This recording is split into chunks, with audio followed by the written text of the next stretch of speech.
Hello, today we will guide you through how to trade Forex on IC markets. To get started, open the Secure Client Area Home Dashboard for IC markets. This is the main account area where you can manage your trading setup, create accounts, and access trading tools.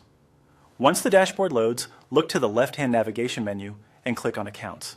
This section is where all of your trading accounts are listed and managed. Inside Accounts, select Open New Demo Account. Using a demo account is a good way to practice Forex trading without risking real money. So this is a helpful starting point if you are learning the platform or testing how trades work. After that, choose MetaTrader as the platform type. MetaTrader is one of the most commonly used platforms for Forex trading, and this option will prepare the account for that environment. Next, click Proceed to continue with the demo account setup. Once the account has been created, go to the left navigation again and click Download. In this area, choose WebTrader. This allows you to access the trading platform directly through your browser, which is convenient if you do not want to install software on your device. Before moving forward, copy the login details from the account you just created. You will need the account credentials shown on screen to access the trading platform. Be sure to store those details securely and avoid sharing them with anyone.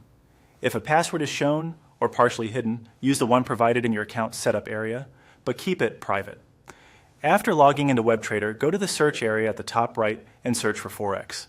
This will help you quickly find Forex instruments available for trading. Once the search results appear, select a sample Forex symbol. This could be any available currency pair shown in the platform, and choosing one will open its market view so you can prepare a trade. When you are ready, click Buy or Sell depending on the direction you want to trade. A buy order is typically used when you expect the price to rise, while a sell order is used when you expect the price to fall. After selecting your trade direction, follow the on-screen prompts to complete the order. Take a moment to review the trade details carefully before confirming, especially if you are still getting familiar with how order placement works. That's the basic process for opening a demo account, accessing WebTrader, and placing a Forex trade on IC markets. Practice a few times so the workflow feels natural before moving on to more advanced trading features.